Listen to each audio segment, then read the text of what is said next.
Diabetes ఉన్న వాళ్ళని కానీ ఒబేస్గా ఉండే వాళ్ళని కానీ రైస్ తగ్గించి తినమన్నప్పుడు వాళ్ళు ఏం చెప్తారంటే నాకు అంత తక్కువ తింటే మాకు కడుపు నిండదు, మళ్ళీ మళ్ళీ ఆకలేస్తూ ఉంటుంది, నీరసం వస్తూ ఉంటుంది అని చెప్తూ ఉంటారు. కానీ మనం ఫుడ్ తినేటప్పుడు ఏమి తింటున్నాం అన్న దానితో పాటు ఏ ఆర్డర్లో తింటున్నాం అన్నది కూడా ఇంపార్టెంట్. దీన్నే ఫుడ్ సీక్వెన్సింగ్ అంటారు. అంటే మనం ఫుడ్ తినేటప్పుడు ఫస్టే కార్బోహైడ్రేట్స్ తిని తర్వాత ప్రోటీన్ అండ్ ఫైబర్ తిన్నాం అనుకోండి, మన బ్లడ్ షుగర్ లెవెల్స్ ఒకలా పెరుగుతాయి.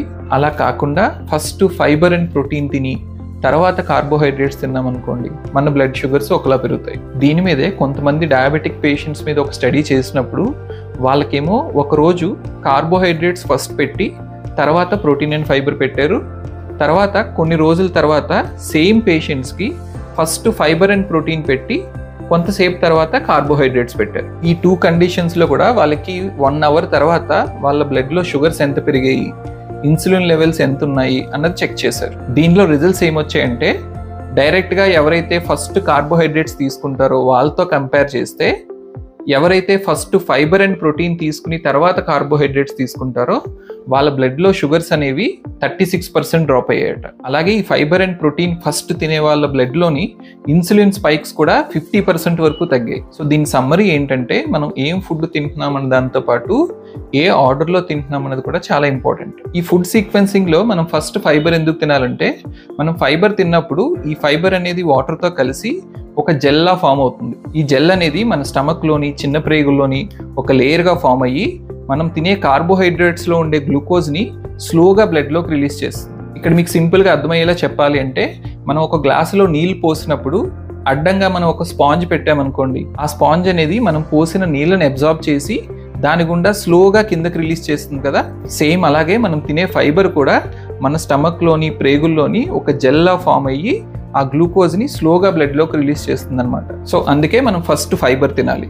నెక్స్ట్ మనం ప్రోటీన్ తినాలి. ఈ ప్రోటీన్ ఏం చేస్తుందంటే మన స్టమక్ త్వరగా ఫిల్ అయ్యేలా చేస్తుంది, అంటే మనకి త్వరగా ఆకలి తీరిపోయిన ఫీలింగ్ క్రియేట్ చేస్తుంది. అండ్ అలాగే ఈ ప్రోటీన్స్ ఏం చేస్తాయంటే మన పొట్టలోని GLP-1 అండ్ GAP అనే హార్మోన్స్ రిలీజ్ అయ్యేలా చేసి మన బ్లడ్లో ఉన్న గ్లూకోజ్ని త్వరగా క్లియర్ అయ్యేలా చేస్తాయి. సో అందుకే మనం ఎప్పుడు కూడా మనం ఫుడ్ తినేటప్పుడు ఫస్ట్ ఫైబర్ తీసుకుని తర్వాత ప్రోటీన్ తీసుకుని చివర్లో కార్బోహైడ్రేట్స్ తీసుకోవాలి. దీనివల్ల ఇంకొక అడ్వాంటేజ్ ఏంటంటే మనం ఎప్పుడైతే ఈ ప్రోటీన్ అండ్ ఫైబర్ ఫస్ట్ తీసుకుంటామో ఆల్రెడీ మనకి స్టమక్ కొంత ఫిల్ అయిపోయిన ఫీలింగ్ వస్తుంది కాబట్టి ఆ తర్వాత తీసుకునే కార్బోహైడ్రేట్స్ని తక్కువ తీసుకునే ఛాన్స్ ఉంటుంది.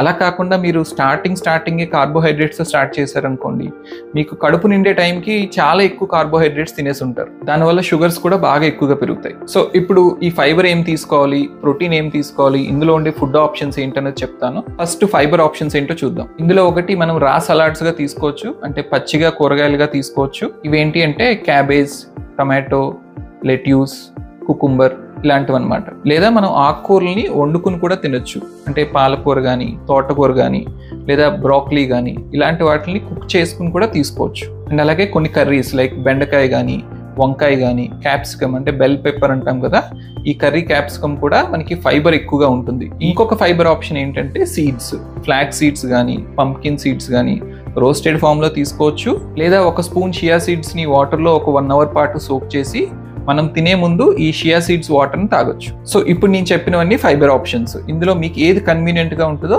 అది ఫస్ట్ తీసుకోండి. నెక్స్ట్ ప్రోటీన్ ఆప్షన్స్కి వస్తే కనుక వెజిటేరియన్స్కి అయితే పన్నీర్ కానీ, టోఫు కానీ, అలాగే మిల్ మేకర్ కానీ, రాజ్మా కానీ, ఆర్ మొలకెత్తిన పెసలు కానీ, లేదా హంగ్ కర్డ్ అంటాం, దాన్ని గ్రీక్ యోగర్ట్ అంటాము.